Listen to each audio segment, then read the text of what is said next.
Hello and welcome once again to our consideration of the upcoming scripture readings for this weekend's celebrations. The first reading comes from, again, the book of the prophet Isaiah, this time chapter 5, verses 1 through 7. The second reading continues the section from the letter of Paul to the Philippians, chapter 4, verses 6 through 9. And the gospel is again from Matthew, chapter 21, 33 through 43. Well, actually, the gospel story this time continues from last time and is the second of three parables that Matthew remembers Jesus as teaching, basically once again addressed to the leadership of the community. Namely, the leaders are the chief priests and the elders. It's always important to keep in mind that the problem, essentially, and I continue to kind of remind us that we are looking really at the tradition as remembered by Matthew. It isn't necessarily all of the points that might be made on a Sunday or a weekend homily. But in Matthew, the problem, as you know, lies with the leadership of Israel, not with Israel itself. And that will be important because we will be looking in a few minutes at the section from Isaiah, which has a little different emphasis than does that which is taken by Matthew in the gospel. So it is the leadership that Matthew's story is concerned with, and not Israel in general. Again, I restate this because sometimes in the past that's not been understood, and it will look as if the Gospel of Matthew is going against the whole, or has Jesus going against the whole of Israel or all of Judaism, and that is not the situation. And it's important to keep that in mind, especially the way in which things develop.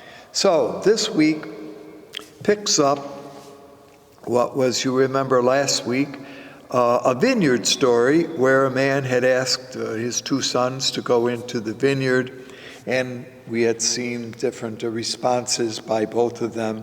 One said yes and then didn't, one said no and then did. This time, it's another story involving the vineyard, and we pointed out the importance of a vineyard. Now, it looks like, and there seems to be a general agreement among many interpreters of this particular section of Matthew's Gospel, to be what we would call an allegorical interpretation.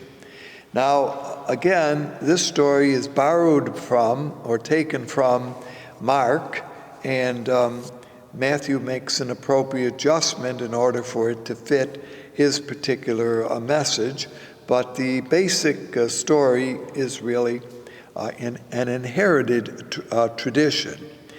Now, there are a couple of ways to look at this. We might first of all look at it from merely a historical point of view.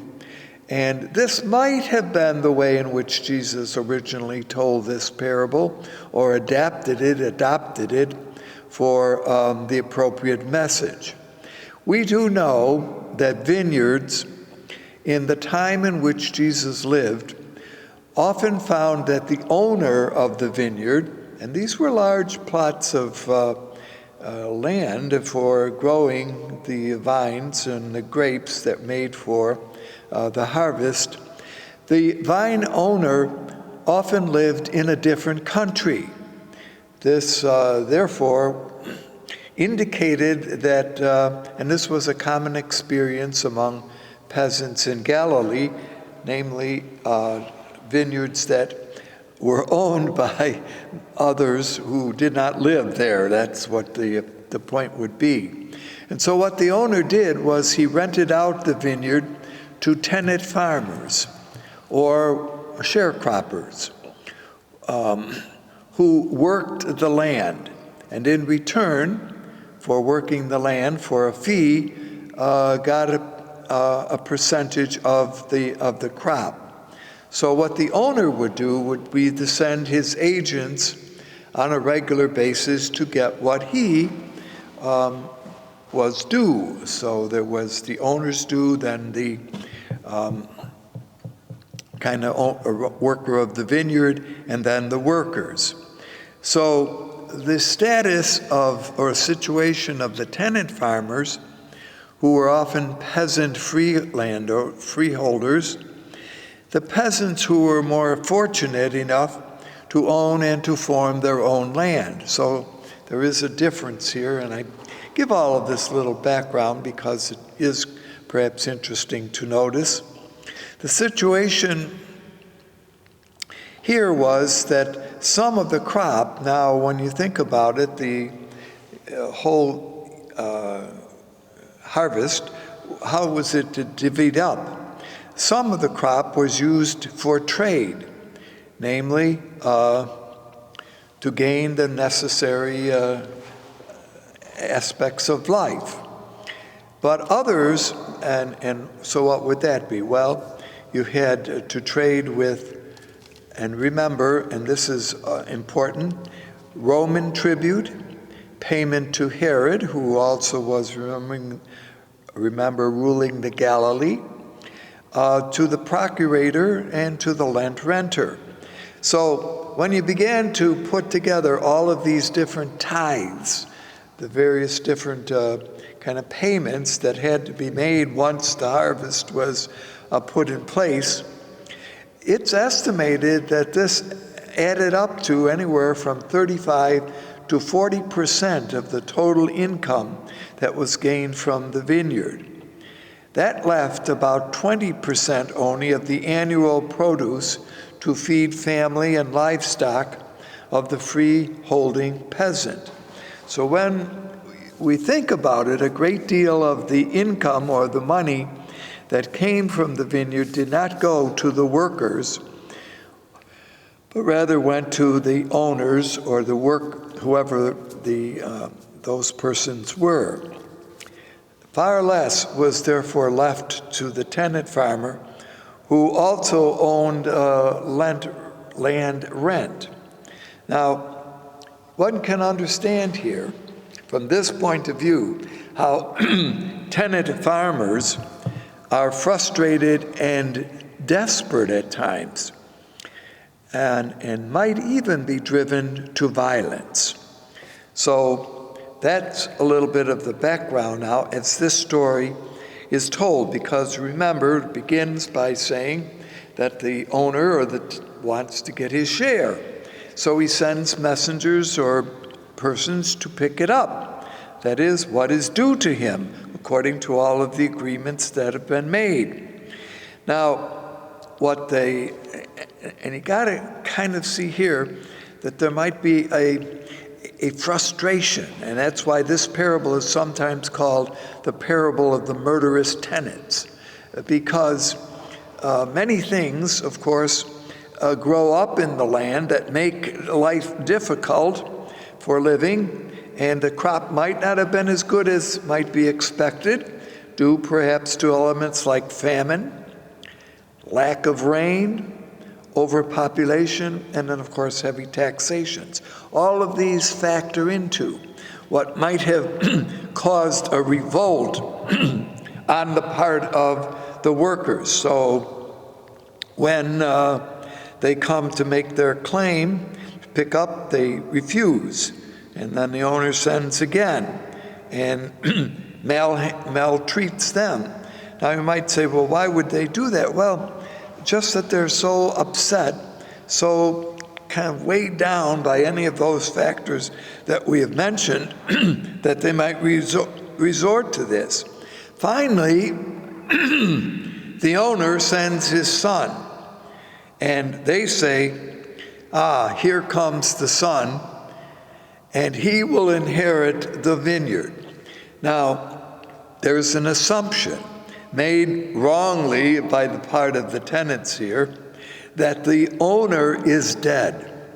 See, that's important to keep in mind, because what they do next is that they murder the son thinking that he is inheriting the vineyard, and therefore when he is deceased, well, what happens is the vineyard has no owner anymore, and therefore they can take it over and it will be theirs.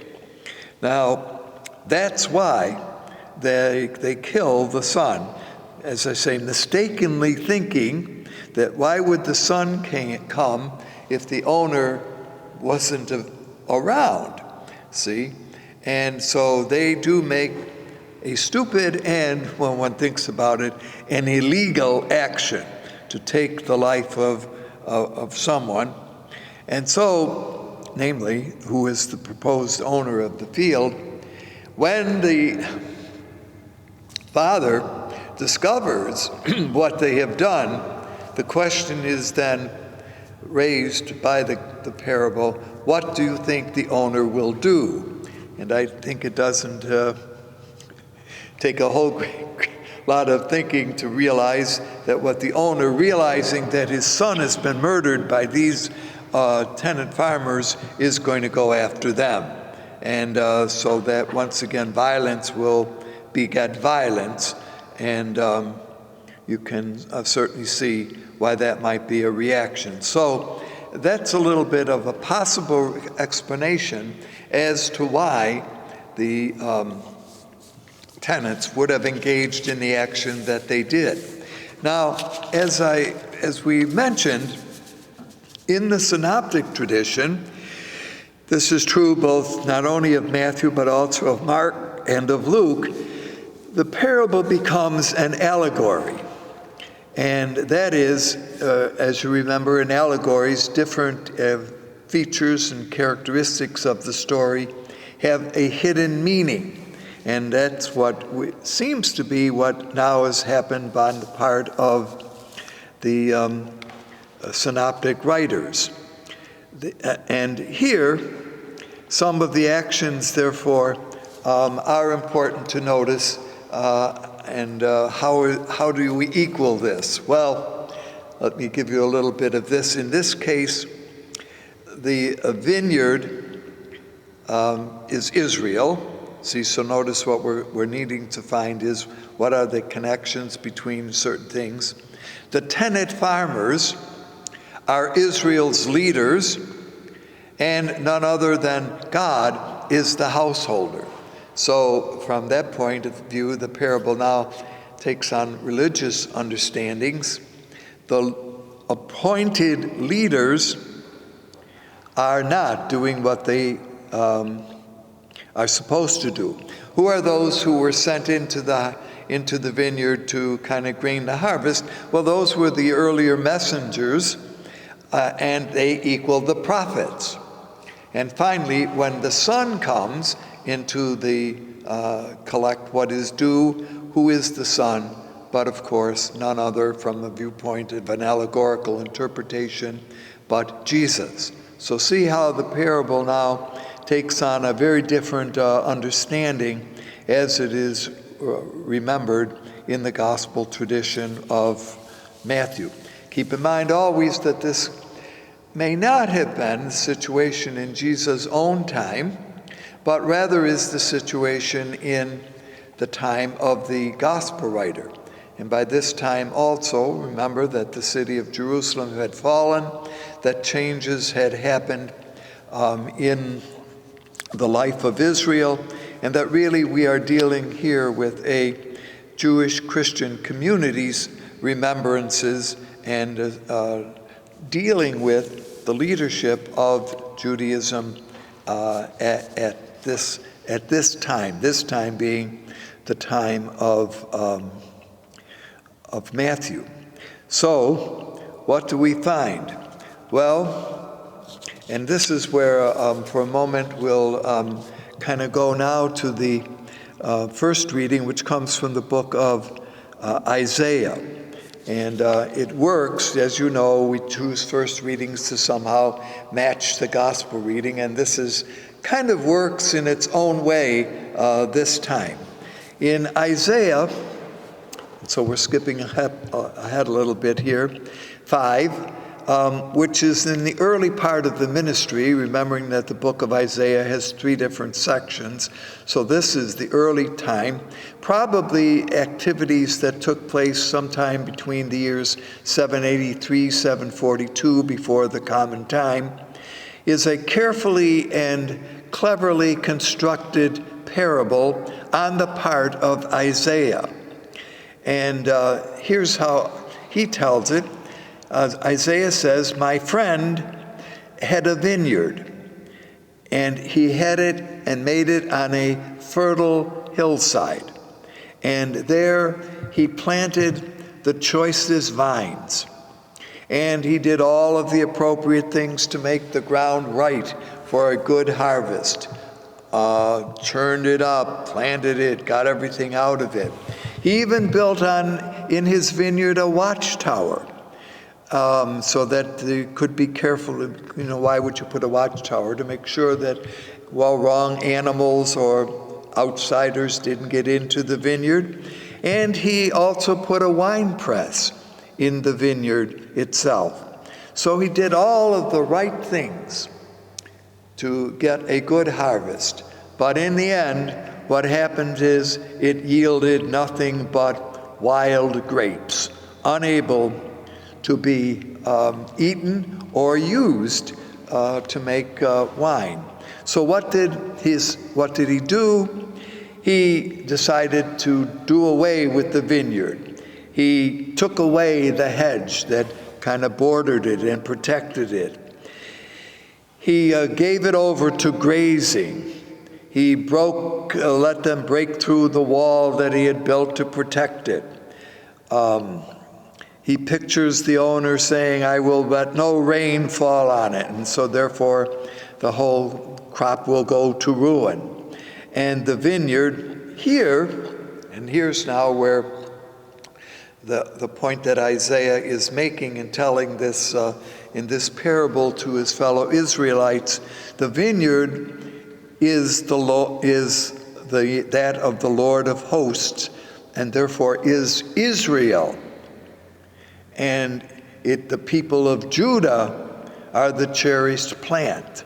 So they have failed the owner, God, and therefore it is Israel, the whole people, who will suffer.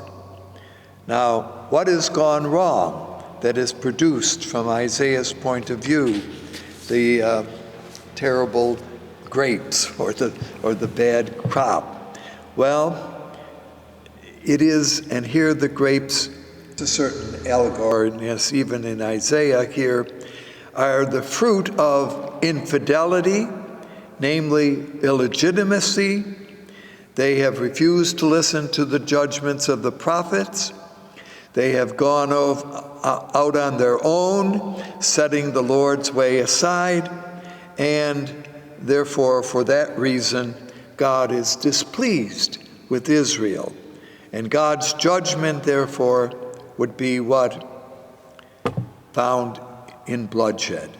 And that, of course, is what had happened and will happen, that the Israelites will be led into captivity. All right, now notice there are a number of similarities here between the gospel parable and Matthew and Isaiah's. All of the same things are done, okay? Preparation of the ground, is getting everything ready, the planting, the carefulness, all of that are similar, or really almost the same, as Isaiah described it, so Matthew describes it. But what is important, and this again is where we come back now to the fact that the vineyard in Matthew is not Israel, but in Isaiah it is Israel. So that is an important distinction, where in Matthew he's concerned with the leadership. And notice what happens is that in Matthew's parable, the leadership is taken away, not the vineyard destroyed as in Isaiah's account. In Isaiah's account, you remember the whole vineyard, Israel, is lost or goes into exile. Here, it is a replacement of leadership. And what is Matthew saying is that the failure on the part of the establishment is taken over now by the members of, now there's a little difference here, okay? Because the replacement, let's bring the goodness out of the vineyard, is a critique of the leadership. They are replaced. And notice the tragedy here is that finally, when the first and second persons are hurt or violated or murdered, finally the sun is set. Now, the sent Son here is Jesus. And so you can see the allegoricalness, where they take the Son outside the city and murder him. One can see here allusions to what happened to Jesus. So that makes the question, would this have been a parable that Jesus himself would have told, or is this a parable that really was created by the church and now used as a way of developing the theme or the message that Matthew had in mind? See the distinctions here that are important, of course, for us to appreciate, because we do know that Jesus had been taken outside the city. Now, we've mentioned a number of times that in Jesus' own time, outside the city would have been Calvary, but by the time that Matthew's gospel is written, that part has been included in the city, because in the 40s and 50s of the common time, the city of Jerusalem was expanded. And so what at one point had been Calvary and outside the city was now included to be part of the city itself. That's why today, as you know, the Church of the Holy Sepulchre is really within the city of Jerusalem because of the developments that happened after Jesus' time. Now again, all of that's a little bit of a refreshing or remembering of what had happened. So all of this pictures, again, the gospel message of Matthew,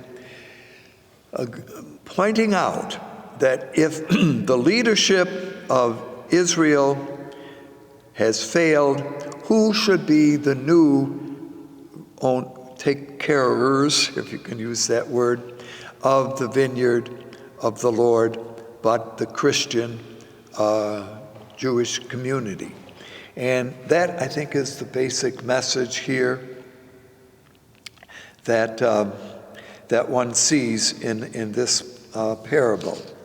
Now, because as we see in the new version, the version that is presented by Matthew, it is not the vineyard that is destroyed, but it is the tenants.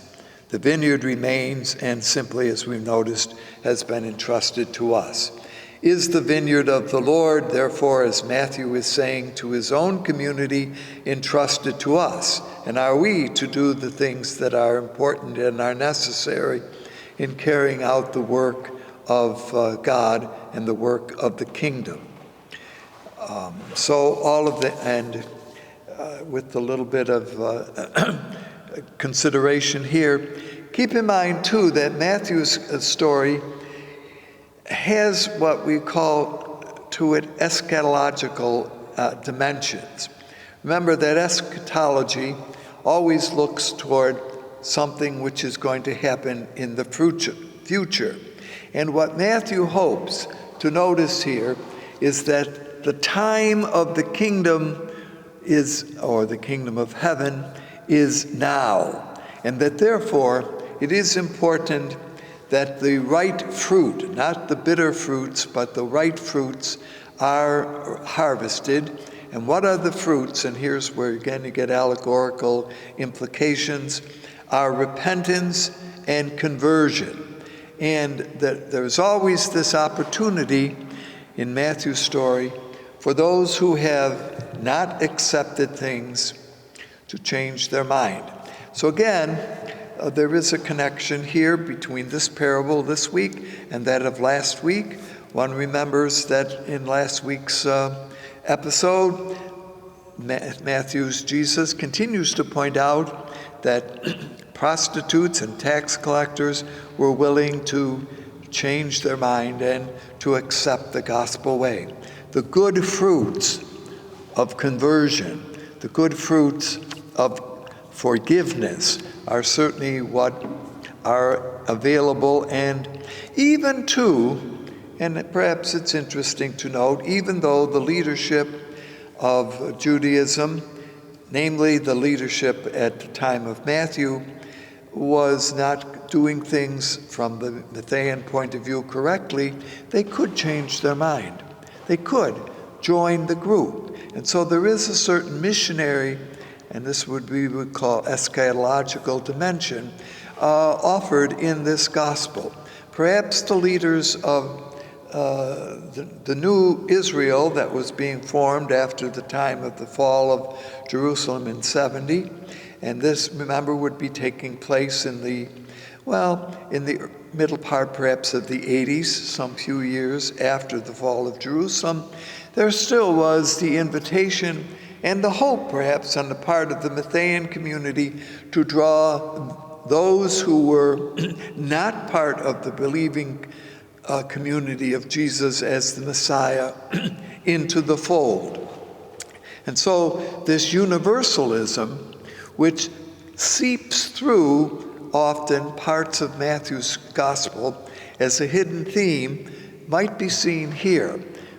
And therefore, hopefully, that perhaps not only the outsiders, the unlikelies, accepting the message of the kingdom, but maybe even those who were in leadership within Israel might also see the opportunity and the importance of joining the Christian faith.